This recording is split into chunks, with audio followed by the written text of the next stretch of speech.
kita berkoordinasi, bersilaturahim, bertukar-tukar pikiran dalam rangka bagaimana kita menjalankan aktivitas di Majelis Permusyawaratan Ulama Aceh.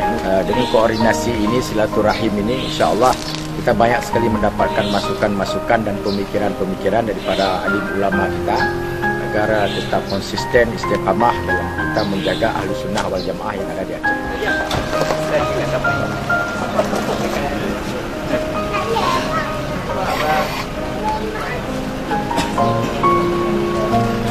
Assalamualaikum.